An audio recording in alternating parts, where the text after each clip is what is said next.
Welcome to Product Marketing Alliance. We're home to everything a product marketer needs to learn, share, and succeed in their role. The definitive product marketing course, Product Marketing Core, is the perfect platform for experienced product marketers to broaden their existing knowledge, as well as educate newcomers beginning with their product marketing journey.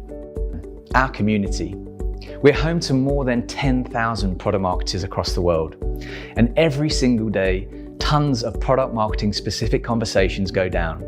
The community hasn't just been an absolute wealth of knowledge and answers, it's the place for constant inspiration. With a PMA membership plan, everything a product marketeer could possibly need is all in there, all in one place. Whether you want to grab a template, learn about how to become more strategic from product marketeers who've mastered it, sit back and watch hundreds of hours of presentations from some of the world's most trusted brands, our packages have got it all and more. We really are, dare we say it, the one-stop shop.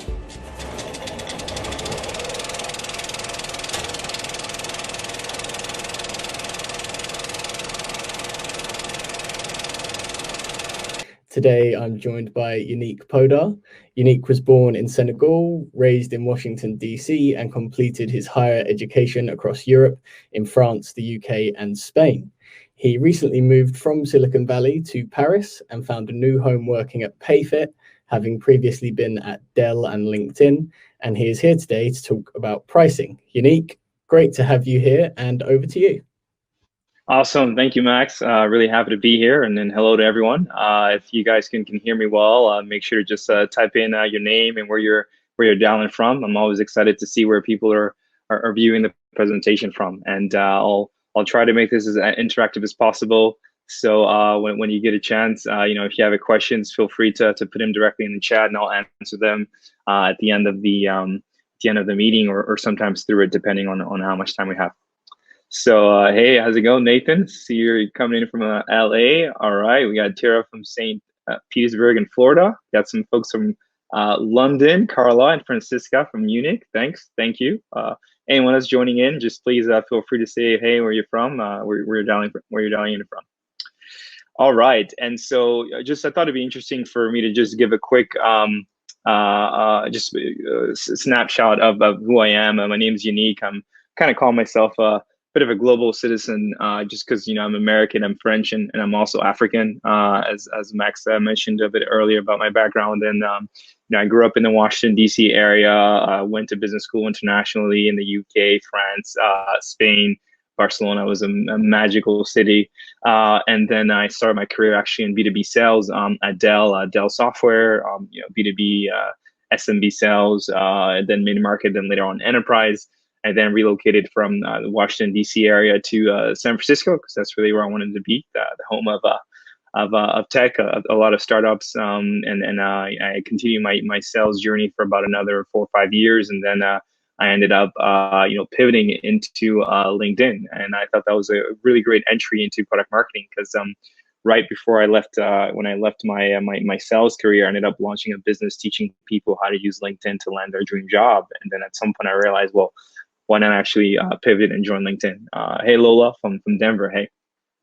And so later on, after a couple of years working at LinkedIn on the global team for the Talent Solutions business, which is a multi-billion-dollar business, over 200 product marketing managers at LinkedIn at the time. So it was quite exciting to see a behemoth of a company, obviously not a Microsoft at 100,000, but it was still a pretty good company to see how product marketing is done at scale. And then recently, last year, I decided to relocate to Paris and join a whole new adventure in Europe and in a high growth startup. And so here I am leading growth and profitability and overall product marketing at Payfit. And good morning, Peyton from SF. I was there for about 5 years, so know that place very well. Outside of that, avid book reader. I also speak in a bunch of business schools on strategy, leadership, and of course, product marketing. And the topic of today is how to price for growth and profitability. And so if anyone today is having a bit of issues with just the pricing topic, I know it's so complex. Just type in yes, yes, yes, as in this is definitely definitely a big topic. It's not an easy one, and so feel free to type in that in the chat box so people can see you're not alone. I know I wasn't. And so, thank you, Nathan. And so for the first question is, why pricing? And pricing is a complex topic. I mean, you see about 29% of startups fail because they've run out of cash, right? It's the unit economics. It's what fuels the business. So it enables you to reinvest in the business, get financing. It's the numbers game at the end of the day, right? Trust the numbers. You got to over 97% of all pricing increases fail, says Simon Kucher, which is a great consulting firm, that is specialized in commercial pricing strategies, whether it's B2B, B2C, and so on.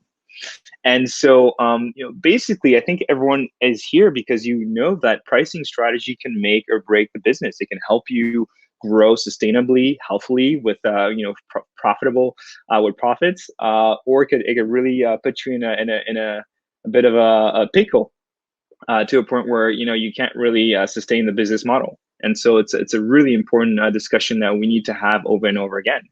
And just to set the bar, I mean, pricing, it's the quantity of payment or compensation given by one party to another in return from one unit of goods or services. And this is the piece is really interesting. I liked this Wikipedia definition is price is influenced by production costs, also by supply of the desired item and demand of the product. So pricing may be determined by a monopolist or may be imposed on the firm by market conditions. So as you can see right from this definition, it's a tough topic. Hi, Lawrence from Manchester. I lived in Liverpool for 3 years, so I know Manchester very well. Moving on. And so, it's really clear that some companies got it right. You have some great companies out there, recognizable brand. They're growing, they're scaling. You guys, they're expanding internationally. They're deepening into specific verticals. You know their names. You use some of their products, or you haven't, or someone uses their products, and overall that they got something right. And so the really one of the topics to discuss about is that there are effective ways of determining your pricing strategy, and there are less effective ways of doing it. When you first start out, you're really using out your gut feeling. It's sort of like an emotional decision. Sometimes you don't really have the time to have a cross-functional conversation with product, marketing, sales, ops, finance, and so you're really kind of a couple of you guys are sitting down and ladies, and you're trying to make this work. And obviously at the beginning that works, but later on that might become a problem when you have a much more mature business. You have a lot of customers, you're in multiple segments, multiple countries.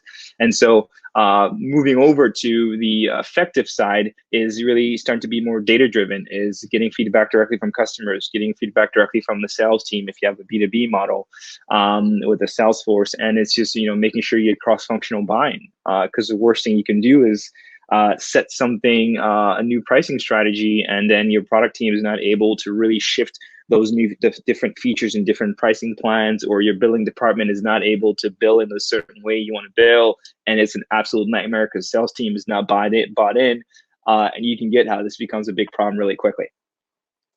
And so your number one job here as a product marketer is to, one, understand the cost of business operations. You need to. And I know sometimes by default, we're not in these conversations, but we have to understand the cost of the business operations. We have to understand the market dynamics and the trends. And we do need to understand customers willing to pay so that we can make a decision for growth and profitability, and then monitor performance, get feedback, and make adjustments along the way. So it's quite a handful. It's a serious topic. It's an important topic. And probably one of the questions that you're wondering is, what are the kind of things that you'll take away from this call?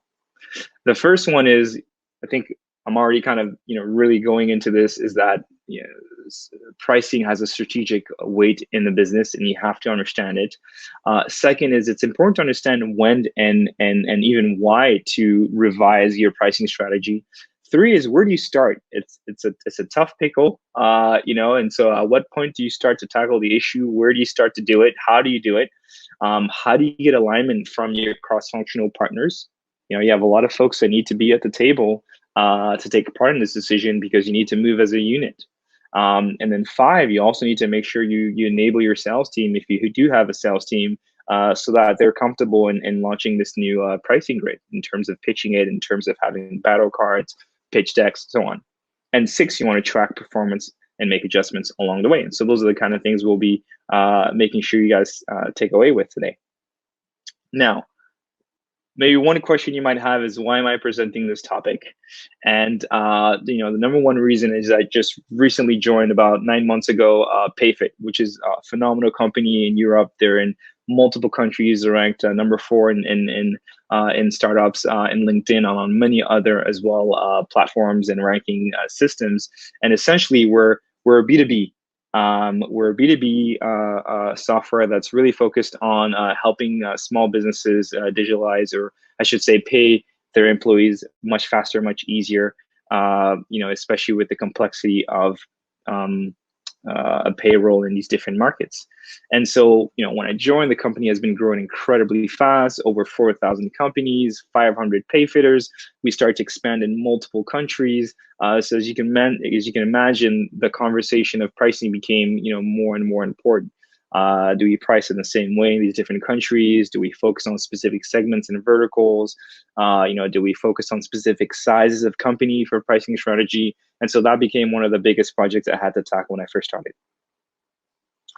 And who is this presentation for? Well, it's anyone that's, whether you're VP, you're head of product marketing, you just joined a new business, one of your first action items is to review kind of the pricing strategy, or you're a product marketer on the ground, you've been assigned to really run through this pricing exercise, or you're potentially a cross-functional partner and you just really want to understand more about this experience. And whether you're pre-product market fit, I see Suchita mentioned she's kind of an early stage startup with no sales team. So, whether you're pre-market product market fit, or you're high growth, or potentially you're starting to see declining sales, I mean, at the end of the day, there's quite a few things that you can take from this presentation. And one of the things I really want to make sure everyone understands, like, take your time. Rome wasn't built in a day, and you won't be able to completely overhaul your pricing strategy in a day as well. It won't, it could take, for some companies, depending on the size of your business, depending on the legal restrictions, depending on so many other factors, market dynamics. I mean, for some, it could take 6 weeks, for others 6 months, for others a whole year. It really depends. And so at the end of the day, this is a project that's going to take a little bit of a while to tackle. One disclaimer is, take what you need, throw away the rest. Every business is different. Every market is different. I can't guarantee success just because you sat down and went through this presentation and asked some questions.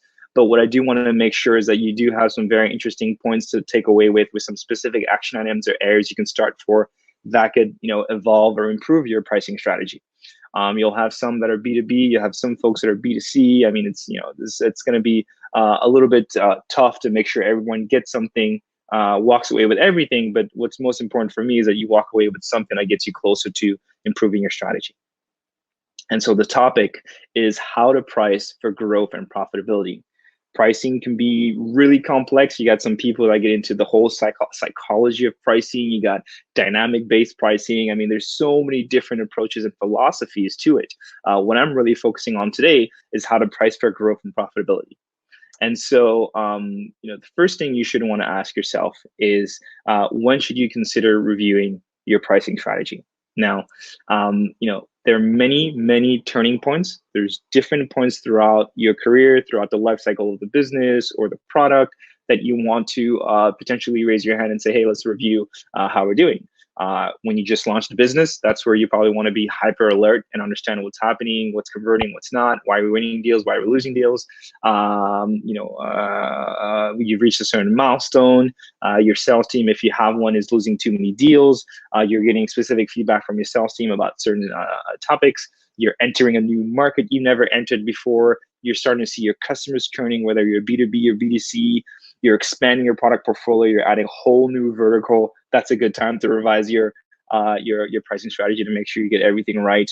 Maybe you just got acquired by a company. You just got a new leadership team on board, or you just have a clear problem and the lights are siren and you need to make a change.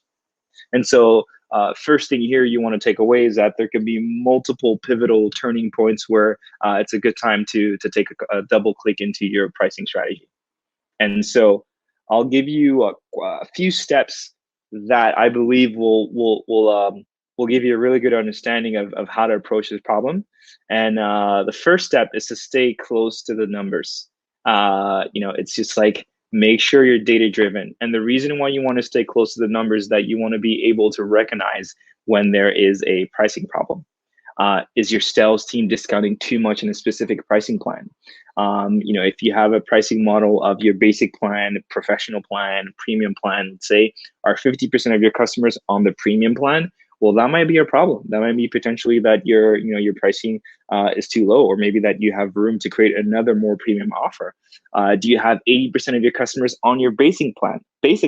Well, that could potentially mean that like you have actually opportunities to upsell customers. Is there a reason why they're not being upsold? Is there a reason why a majority of your customers are on that basic plan? Are you losing too many deals to the competition in general? That could be a big problem, right? Or do you have negative gross margins? And if you're not close to the numbers, you won't be able to see these things. And so your partner in crime here should be biz ops, sales ops, anyone, if it's not yourself, that has access to these data, so you can see specifically the demographics of your different customers, where they fall into your specific pricing plans. And then you want to make sure you have that close relationship with sales team as well to understand, why we're winning, why we're losing deals, and so on. And a couple of tips is, typically for those of you that might have like those 3 different pricing plans, or you have your basic level, you have your professional level, you have your advanced or premium level, typically what you want to see is about 25% on that entry level price. You want to see then a bigger, healthier 50% in the center on that mid level, and then you want to see another 25% premium. You could play around with those numbers, but typically, I could just look at just how revenue is coming from the different pricing plan and the different composition of the customers across those pricing plan, and I can already see that there could be a problem. Hello, Zoe from Paris. And you have about, if you have about 80% of your customers, like I mentioned, on, for example, your premium plan, it definitely means that there's room for improvement. It means that potentially your pricing your product is too cheap, or you have room to create another offer, like I mentioned. If you have more than 50% on your basic plan, like I mentioned, you could be offering a value you could be offering already too much value on your first plan, which is why there's no specific reason to move on to the next plan. And so you want to make sure you're reviewing that value on the first plan. Potentially, could you move some of those features into the next plan, or potentially there's a gap, whereas this next plan doesn't have quite a lot of value added compared to the jump in price. And so all these things are just great indicators for you to understand what's happening, but you can't do it if you're not close to the numbers. Next is step 2 is pick a place to start. This place is going to be really interesting, because I get a lot of folks that ask, hey, do we start with market trends? Do we look at our own conversion rates? Do we talk to sales? Do we look at the competitive landscape, what they're doing? Do we talk to our customers? Do we talk to finance and look at our gross margins? Like, there's so many different areas you can start from to understand what to do. And so regardless of where you're starting, you'll need to know these 3 things. One is that you need to understand what it's costing you to operate the business. Second, you need to understand what the market is doing. And third, you need to understand what the customers are willing to pay.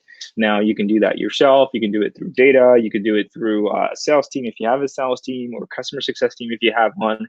But you need to be able to understand these 3 things so that you can make a decision on the best pricing strategy for growth and profitability. And when we're looking at growth and profitability, that goes into step 3. And I'll have a recap of all the 7 steps. We'll have a great time at the end to just kind of talk about any questions you have. But step 3 is you want to aim for growth and profitability. And so let's sit down and let's make sure we understand the difference. So growth means that you're acquiring more customers. However, you're doing that at negative margins, which means with every customer that you get, your profitability margins continue to decrease, which means it's not sustainable. I'll have a couple examples on that one. Profitability, which means that you're acquiring more customers with positive margins, which means that as you acquire more customers, your profitability increases. You're more sustainable. You have more capital to reinvest into the business. You're more attractive when you're going to investors to raise money, right? You're not in the red light. You're clearly going in the right direction. And so we want to focus on a model pricing strategy that gives you both growth, as in numbers, and it also makes you profitable. That means that your margins are really well placed, that you're always making money with every sale you're making. Now, I'll give you a couple cases of why this is a problem. So the case of Sony. I don't know if you guys are any gamers out here, but Sony PlayStation back in the days released PlayStation 3 console. Big problem here is that it was this revolutionary product, equipped with Blu-ray technology. It was priced competitively for the market. The big problem is that it was losing money with every sale, and their strategy was basically, well, we'll lose money on the console, but we'll make up for the money on the game sales, like the actual individual games. As you can see, that's a very slippery slope. It's a complex model. I would definitely recommend that you don't go in that direction, because yes, you can get growth, but as you can see, it didn't work out. It wasn't sustainable. They later pivoted and released a slimmer PlayStation 3 version without all the bells and the whistles, because why? Xbox and all the other players, Nintendo, didn't quite have that technology. But looks like the market as well wasn't necessarily needing it. People weren't necessarily buying Blu-ray disc and watching Blu-ray movies and so on back in the days. I don't know if I'm kind of dating myself or if everyone's getting the concept here, but essentially they were selling something at a negative margin. Second one is the case of electric scooter, the sharing economy right now, and honestly, it's taken the cities by storm. A lot of people are using them. They're using it multiple times a day. They're having growth in numbers, having growth in scale. They're entering other markets. I mean, they're doing a phenomenal job from a growth standpoint. However, it has a steep operating cost. It's an expensive hardware equipment. It needs to be continually replaced. And it's a fragile business model, which is not sustainable. And so we'll see where that goes. But you have a lot of companies that had similar business models in different markets that end up going bankrupt. And so we're all going to pay really close attention to what all these scooters are going to be doing. But it doesn't look too bright right now. Conversely, you have other examples like Ford that also had these kind of bikes that they have. However, they know they're losing money on the bikes, but the end goal is really to get access to the data so that they can create better products later on. Because obviously they're a behemoth. They have a ton of cash and they can afford to do something like that. When you're a startup, you can't. It's risky business. And so when is there a business model issue? Well, you have three examples. You can be growing but not profitable. You can be profitable but not growing, or you can be profitable and growing. And your pricing strategy is going to help you do that. So in the first example, you're selling a lot, you're making tons of revenue, but you're not making profits, you're losing money with every sale. In the second one, you're not necessarily selling a lot, but every sale that you're making is profitable, which means potentially it's a high price, so not a lot of customers, but you're profitable, you're not growing, but you're profitable. Third is you're growing fast, you're profitable, and that's the holy grail. That's where you want to be. Now, questions you'll want to ask yourself, and we'll go into this entire phase together, is how much is this costing you to create the product? So you just have to understand how much it's costing you, hosting fees, so on. How much is it costing you to sell it? Your marketing budget, your sales team, and so on. How much is it costing you? How much is a customer worth for you, as in the customer lifetime value? What does it mean? How much can you spend because you're going to get a certain return back on the customer? And your goal is to basically do the math. You want to make sure the gross margin is the difference between the revenue and the cost, and you have solid revenue. And so basically, I'll give you an example, is that you have like your cost of goods sold, so hosting fees, customer success, so on. You got your revenue, so understanding how much you can make with that first customer, like that customer in your first year, and the customer lifetime value. And your gross margins are basically revenue minus COGS, cost of goods sold, divided by revenue. And so I won't go into the detail. There's so many different courses out there, articles that can help you understand this, but this is really just going to help you understand what's your floor price based on your operating costs. But then the second piece is, of course, understanding customer willingness to pay, and then the third piece is also understanding the market. But this piece is really important because it's that baseline for you guys. And then when you go into step 4, is that you want to build a business case. And how do you do it? I'll take a bit of time on this slide, but basically you have 5 different outlets. One is the competition, like I mentioned. So you want to understand who they are, what's their offer, how do they compare to yours, who are they targeting, do they have free trials, do they have fixed price plus employee fee or per user fee, do they have an unlimited base plan? I mean, there's so many different things that you can ask yourself when you're looking at the competition. And then of course you want to see, well, how would you position yourself on that? Is your goal to be a premium? Is your goal to be low cost? Is your goal to be faster? What's going to be your competitive advantage? And that's also part of the pricing strategy. And then 2 is, what are the sales team saying? If you have a sales team, for those that do have a sales team, why are we losing deals? Why are we winning deals? That's going to be pretty important. And what role does the pricing play in your packaging strategy? Are we too expensive for the SMBs, for small businesses? Are we not customizable enough for a large enterprise? Could we benefit from having payment plans, upfront payment plans, 20% discount for an annual upfront, right? So there's a lot of things that you could ask your sales team from. And then there's finance. For those that aren't too close to the numbers today, you definitely want finance to be one of your partners. You want to ask them, well, how long is it taking right now to pay back on advertising? Is it 12 months, 24 months? Is it more? Obviously, more is not a good sign. Are additional services priced right? For example, at Payfit, if we have additional services that we sell, sometimes there's an impact on the customer success team. And so we need to be able to understand, is this good? Are they swamped? Are they not? And you have to also understand not just the product, but the services, the people, anything else that you're selling, is that priced well as well? And 4th is customers. So you can't finish this business case without being able to speak to customer, understand their perceived value that you have versus your price. How do they actually measure ROI? And you can obviously ask them questions like, if you could improve something about your pricing strategy, your product offering, what would it be? And that's great if you've built like a great user profile of customers that can help, that are willing to to help you devise your strategy and also improve your product for them. And they might sometimes say some really interesting things like, well, I'm using X and X software. I'd love to be able to integrate with that, with these different players. When are you guys thinking of being able to do this? And and it'd be great to be, oh, well, that's really interesting. Why would you want to do that? What would be your objective? Oh, very interesting. How would you measure the impact on that, or the ROI? And so, well, if we were to do something like this, what kind of price would make sense? And take everything they say with a grain of salt, but this is really, really good information that you get from customers.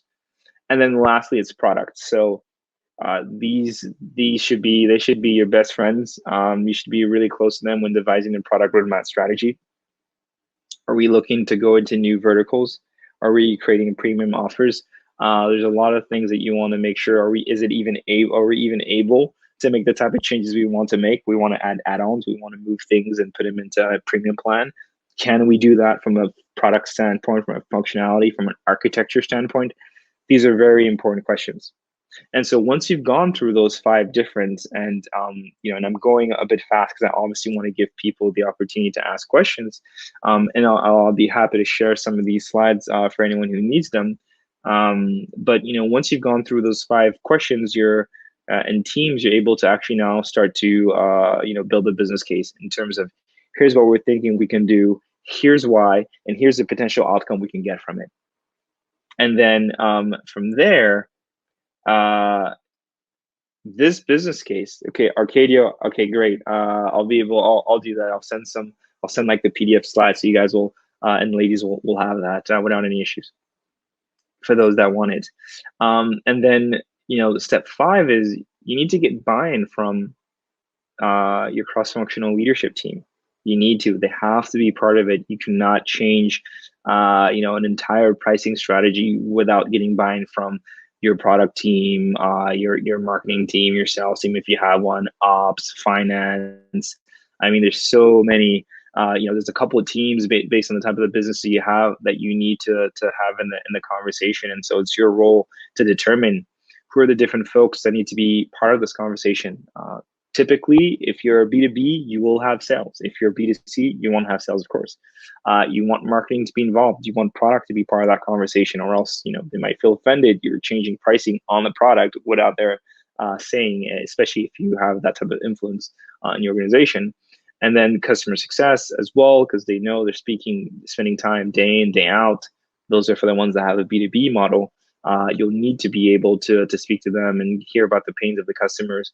Finance, biz ops, leadership, you name it. There's a couple folks, not a massive large room, shouldn't be more than 10 folks in the room if possible. But those are the people that you need to be able to make a decision. And so you want to make sure you schedule the meeting and present what you found. And then, focus on what's important for them. If you're talking to the product team, focus on what they're important on. If you're focusing on the sales team, talk to the sales team about what's going to be in it for them. They're going to be able to sell more deals, sales faster. We are creating, upsell strategies with add-ons. I mean, make it really interesting for the sales team, make it really interesting to the finance team. With this new model, we're going to be more profitable. We're going to increase our growth margins. And so really focus on different individuals in the room to be able to, to let them know that you thought about them, you thought about this very well, and you know what you're doing. Even if you're not, you have a lot of resources. So I'm confident that you'll be able to get the hang of it as you go. And then 3, you got to ask for resources. And the resources is typically, you typically need a player from each of the departments. When I'm launching a pricing hunt, discovery, revision, I mean, I need finance on the table. I need marketing. I need product.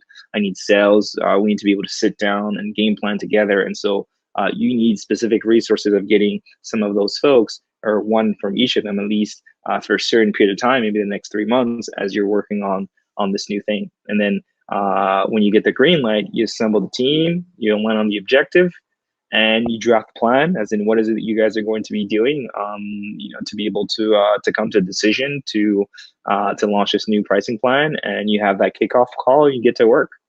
And so what does it look like? Well, a couple of things. One, when you're getting cross-functional leadership, you want to make sure you find an exec sponsor. It's as in someone who's an exec in the company who cares about this, making sure we get the right pricing. And then you make sure that you can, you get the resources, or at least that they're pushing the resources and getting executive alignment outside of the room when you're not there, because you're not always going to be in the room. 2, it's also highly recommended to have like a 30-minute weekly meeting with the core team that you guys are going to set up. That you have bi-weekly meetings with the exec team as well, with the exec sponsor. That's something we do at Payfit. It's like we have the core team meeting weekly for 30 minutes, aligning, reviewing like the progress, the objective, the challenges, next steps, additional resources if we need to. So we're working on this, tackling this, and then every 2 weeks we're meeting with the exec sponsor for 30 minutes just to give that person an update. And if we have any ask, then that's a great time to ask. And Carlos, so I hope that answers your question. You said, what's the best way to get buy-in from cross-functional leadership? How are you running those meetings? Yeah, so typically one good thing to do is to kind of, have a presentation prepared, send a pre-read to anyone who's going to be in the room. One great tip is to make sure that you have, a quick one-on-ones with all the different, 6 or 7 or 8 players who are going to be in the room before the meeting. So it takes a bit of a while, but that piece is actually really, really important to make sure that everyone is aware of what you're working on. They don't get any surprises of anything you're going to say. You just want to make sure they feel heard, they feel understood, even if they have conflicting views. It's really important to say, here's what I'm working on. I know your team oversees this. We'd love to chat with you about what we found. And so you can have those small one-on-one meetings before the big meeting with everyone. And then you send a pre-read. Make it really short because the exec team is usually really busy. So typically like one executive summary and then a bunch of appendix. And so you have an exec summary and then you have a specific slide on questions and discussion points. And that's what's going to guide the conversation throughout that hour or that 45 minutes. So it's really focused, it's centered. And then there's the appendix that they can have access to if they want to go through the details, or if they have questions, you can pull up the appendix whenever you need. Okay. So 6 is build and validate your hypotheses. So, at this point, you've analyzed the different conversations, you've analyzed the competition, you looked at internal data, you're interviewing your cross-functional partners, you begin to form a couple of ideas of, hey, maybe we can do this, maybe we can do this, maybe we can do that. And that's what you want. You want options. Doesn't have to be a lot. Usually a few is better. 1 to 2, 2 to 3. And then you want to go and validate it, which means that you have to go out there and speak to a couple clients, speak to your sales team first, speak to different cross-functional partners, get their perspective on it. If you have a customer advisory board, we have one at Payfit. It's something that this is the voice of the customer program. If you're a product marketer, you need to have very close access to customers or to users. At some point, you need to launch some sort of advisory board, which is people who raise their hands to say they want to be part of giving feedback to improve the product, to improve the business, because they're so invested, they use it, and so on. And so those are a great group of people to reach out to and ask for questions. And then, of course, you need to make sure that they sign an NDA if you're sending any kind of confidential information, and that should be part of the program anyhow. And then 3, well, you have to make a call. You have to trust the data. You have to trust the feedback you've received, and then you need to make a decision.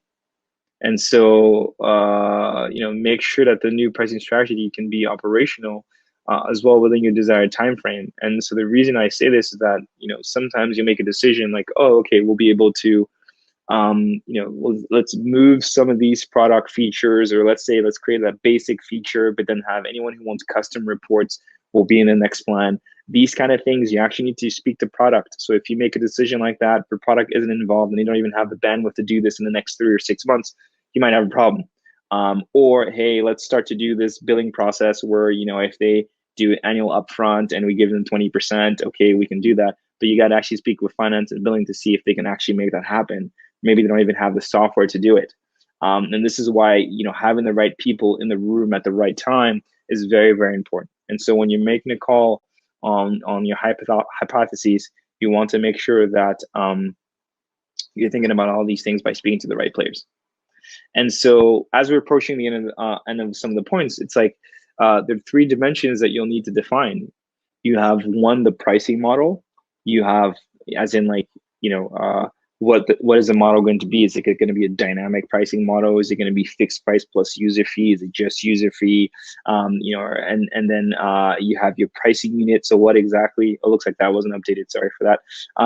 What's the unit actually going to be? The pricing, is it $49 plus $5 per user, and so on?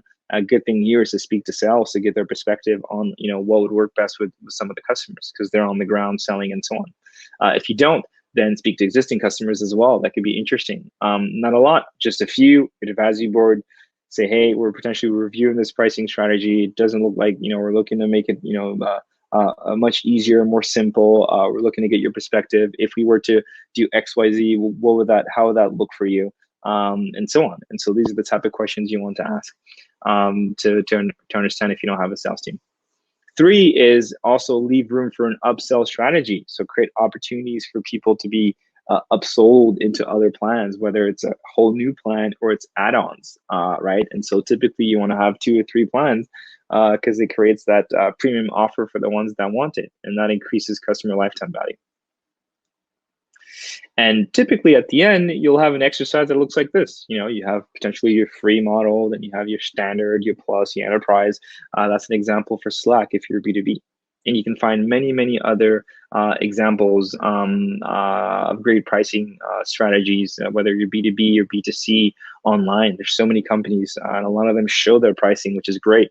And you have great pricing when you're not afraid to show your pricing. I think typically you'll have companies who are a little hesitant of showing pricing because they don't quite know if it's the right pricing.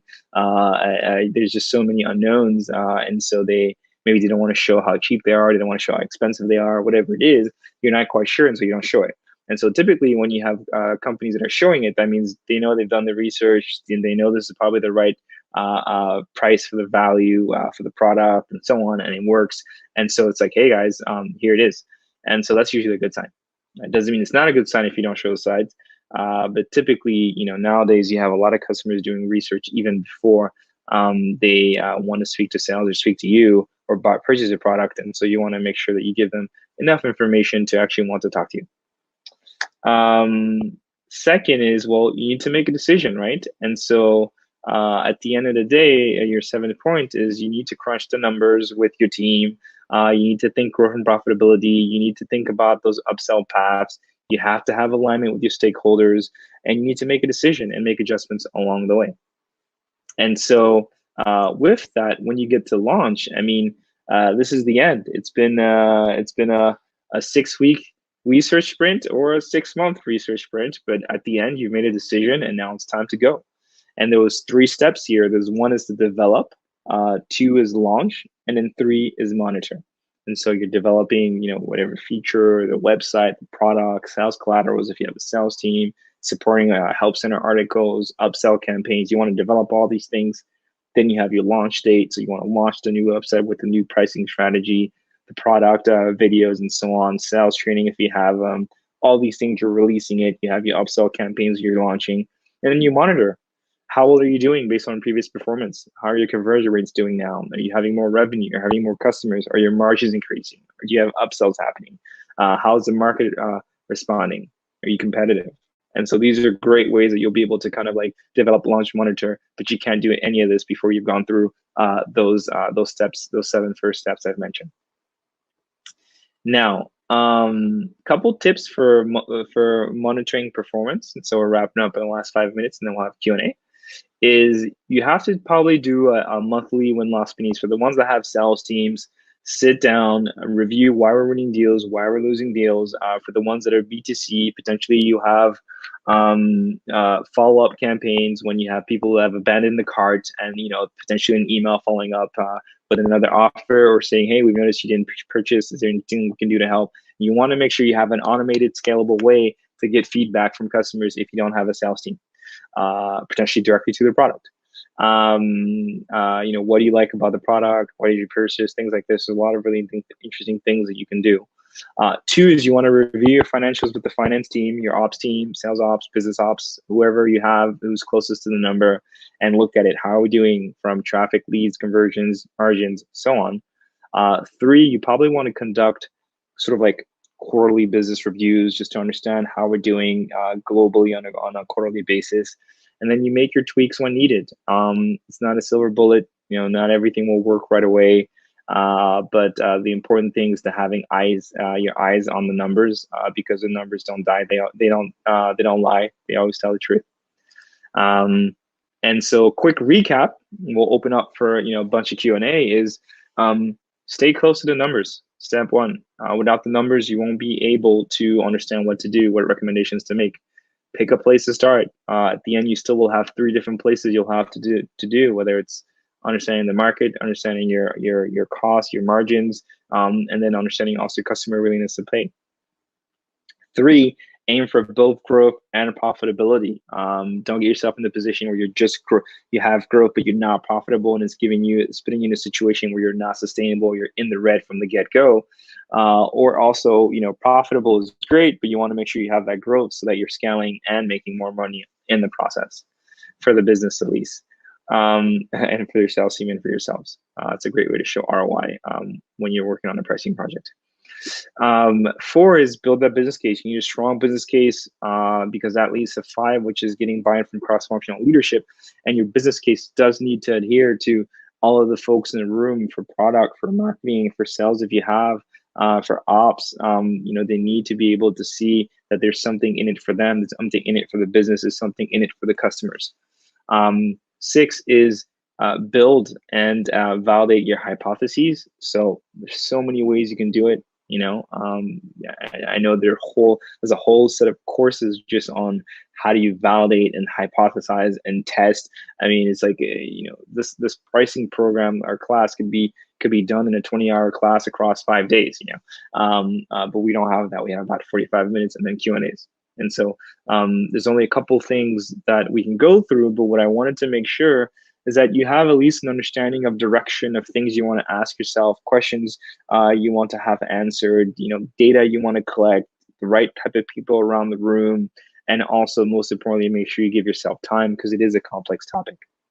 Okay, and then you have to make that decision, and then you have to launch and monitor closely. And so I've also added a bunch of resources that I think are great.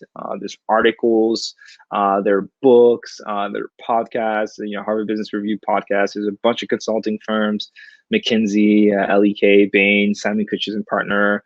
And then of course there's courses, and there's a great course from Course Product Marketing Alliance. And in that course is a 40-minute module on pricing, right, with some details, some great things in there for you. And so there are many more also other courses, but this is a great list for you to start with. And so we'll share the slides with you, and let me know if you have any questions. And with that, it was quite a handful, but just wanted to say thank you. If you have any questions, I'm hanging out here. Ask away. Definitely connect with me on LinkedIn. If you have any questions, you want to chat. I'm not selling any services. I'm a PMM in a human resource business. So this is not at all anything I'm selling. But if anyone just needs advice or you want to chat, feel free to reach out to me. I'm open to that. Send me an email if you need to. Payfit.com, yannick.kpodar@payfit.com, and happy to hear from you. So with that, let's kind of look at some of the questions that have been popping up.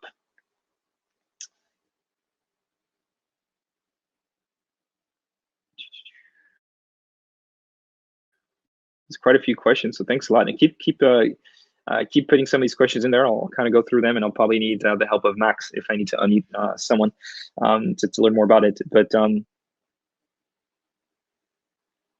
so that's a great question. So Francisca said, how do you approach pricing decisions when you enter a new country? Do you have different pricing per country? Yeah, so that's a tough question. But the reality is, yes, it'll depend, based on the product, based on the industry, based on legal restrictions. Your business model might be slightly different. It really, really depends. But typically, the right pricing strategy will be tailored to the market. So when I'm looking at Payfit right now, we have France, UK, Germany, Spain, Italy. We have the same pricing model, as in I've recommended that we kind of still stick to the same pricing model with the same features per pricing plan as much as possible. But now the pricing, the unit, right, the actual numbers are different, and they're based on the market. Because, for example, when you're looking at Spain and the economy in Spain, when you look at the competitive landscape in Spain and the disposable income of customers and so on, it might be much lower in that region, maybe not. And so pricing needs to be adapted there. Whereas if you're in France, it's a different situation. If you're in the UK, it's a very different situation as well. And so typically, I would recommend that you pay a bit of attention doing work in the different countries, because when you're expanding internationally, you'll have different local competitors. It's just important to understand the landscape there. Très intéressant, merci Zoe. And so it's important for you to just be able to make a decision based on those three things that I had mentioned, which is market dynamics, operating costs, customer willingness to pay. And so if you're doing things right, pricing, at least the numbers won't look exactly the same in different countries. And go on your different competitors' website. If you have a VPN in from France and then Spain and then US, and then see if their pricing page is a bit different. That'll be a good way to look at it. All right. Thanks a lot, Nick. You said great presentation. Really appreciate it. All right. So January said, what do you think about pricing strategy for a B2B product that is completely new with no direct competitor? Whew. What do you think about pricing strategy for a B2B product that is completely new with no direct competitor? If there is no direct competitor, there's a bit of a red flag for me, just in general, because competitors typically mean that there's an appetite for this product or this service.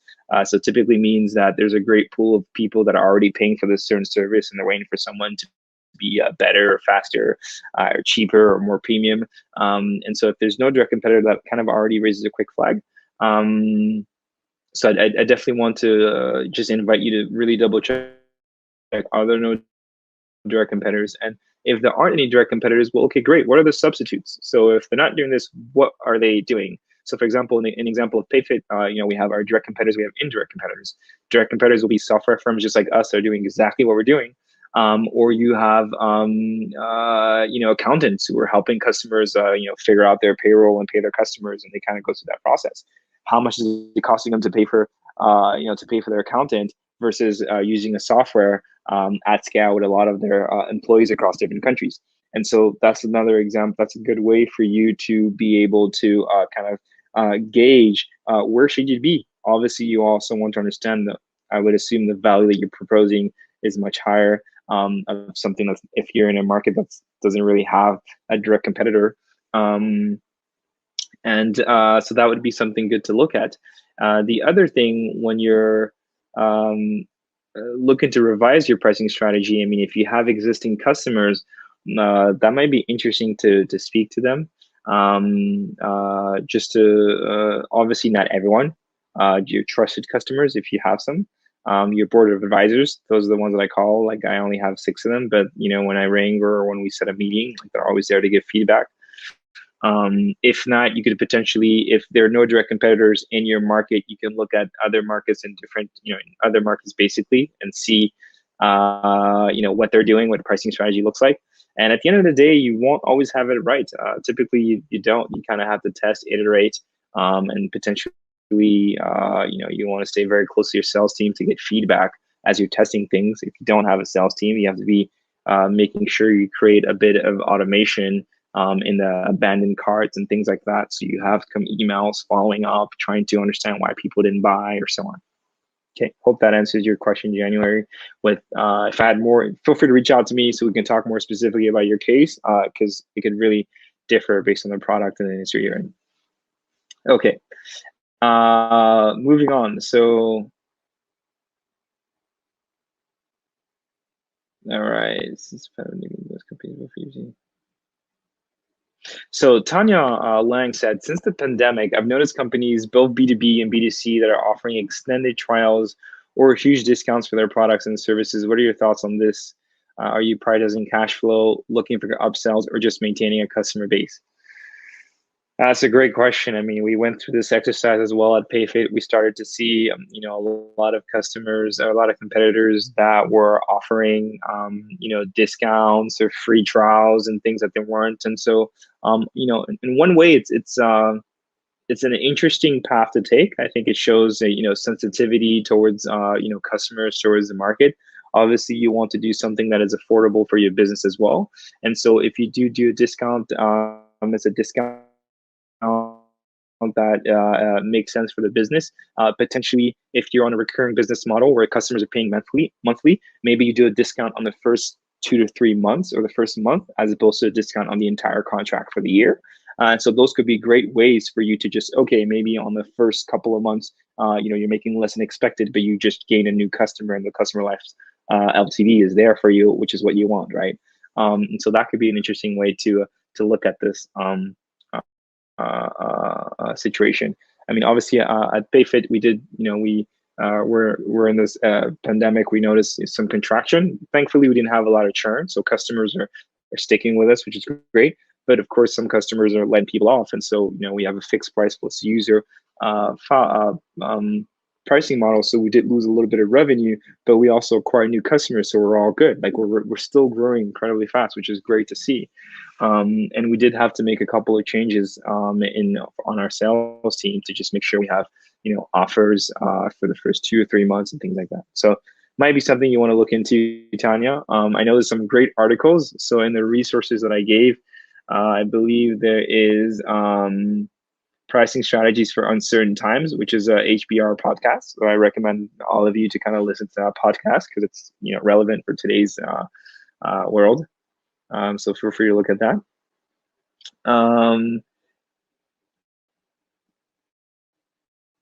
So Nick asks, how do you think about loss leading with a minimum viable product versus add-ons? In particular, how do you avoid customers feeling like they want to avoid add-ons to reduce their costs? I mean, that's a complex question based on the your product and your model and the customers and the market. But in general, you want to make sure that your pricing plans can stand alone but that there's some attractive, add-ons that you can have. And so one thing, going back to the Sony PlayStation 3 use case, make sure you're not selling that first unit at a loss of margin so that you're thinking you're gaining it back on the games, because that could be a problem down the line. If you guys have, I don't know if we can go back to this, where can I see this? It's in, there's a Sony, I'm looking through the slides right now.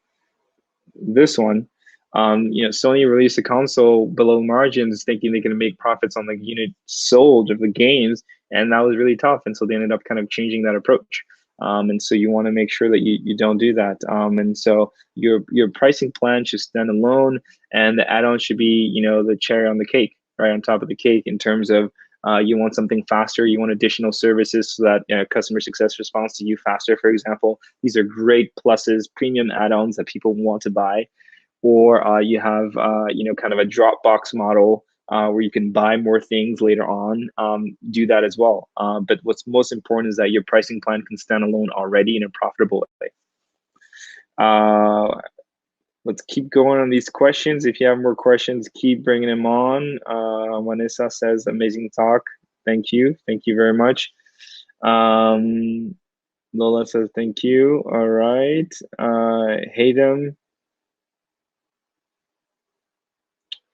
Haytham says, and I'm sorry if I didn't pronounce your name well, in B2B, is it a good idea to use pricing as a competitive advantage, specifically in competitor comparison cheats or pages? Yeah, I mean, it's again, so what's going to be your competitive positioning? Are you premium? Are you low cost? Are you faster? Do you have a bigger product portfolio? What's your game? What are you trying to position yourself as? All that's going to take into account. But in general, I mean, if you're low cost, for sure, that's something that you can show at least as a battle card. You definitely, if you have a B2B model, you want to have a battle card for your sales team showing exactly on your top 3 competitors, what's their pricing strategy, how do you compare, where do we win and where do we lose, and you want to arm that. So even if you don't want to have that cheat page like specifically on the website for everyone to see, you want to make sure at least the sales team is armed with that, so that when they're having conversation with customers, they can have something that they can show. Peyton Williams says, regarding your where do you start slide, another option is to speak with trusted industry analysts with deep knowledge of your space. Our team did this for our platform launch a few years ago and found this to be a very helpful starting point. Originally, this started as an informal discussion. As we got deeper in discussions, we also formalized a relationship as a paid engagement. Great idea. I mean, there's so many different outlets you guys can get and ladies can go through. So 100%, thanks so much, Peyton, for sharing that. Industry analysts is also another location that you can start with to understand how the market's doing, what you should price yourself, and so on. If you have a bit of money, there's also consulting firms, of course, that pay a pretty penny. It is going to be a pretty penny to definitely hire their services, but typically they're really, really good at what they do. But obviously, that's typically when you're more advanced and you have more disposable income for the business. All right, we got a couple more questions before we wrap up. Let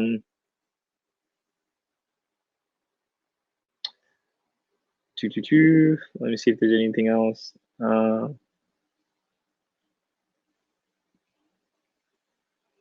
So Nathan said, our product is priced higher than our competitors. What are some techniques that you've successfully employed to justify value for premium pricing? Yeah, so you'll need quite a few things for that. I mean, if you have a premium pricing, I mean, of course, you want to have strong customer success stories showing the ROI that you've been able to provide for your existing customers. Before they were doing this, now thanks to this premium product, they can do X, Y, Z. And as a result, they're either making more money, they're doing things faster, they're more productive, which then saves them more money. So in the end, it's a numbers game.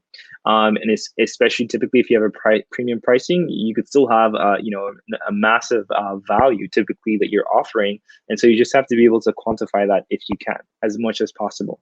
And so with that, you can talk to the sales teams if you have a sales team to understand, how did you close that, that deal and so on. So you could sit down, understand what ticked, what didn't take. And you can also talk to existing customers to understand how do they measure ROI, and so, because what's really going to be important to say is like, okay, you have this premium price, yes, of course, but then the value, what our customers are able to do with this product is to operate faster, is to do this, is to be able to have less headcount on the specific operation, is able to move faster into the new market, whatever it is. And so at the end, you also always have to tie it back to the ROI for the customer and show that the value that they're getting is typically going to be much better than your competitor, even if it's a cheaper product. So with that, I know we're ending with the last 2 minutes. Thank you so much for attending this presentation. It should be available offline. I'll let Max maybe chime in to give a quick update on that one. For those that want slides, let me know. We'll send you the PDF slides. But with that, thank you very much. Please connect with me on LinkedIn. And happy to chat with anyone who wants to chat anytime in the coming weeks or months. Max, Awesome. back to you. Thank you so much, Yannick. What a great presentation. Lots of audience participation, which is great. Thank you, everyone, for asking questions.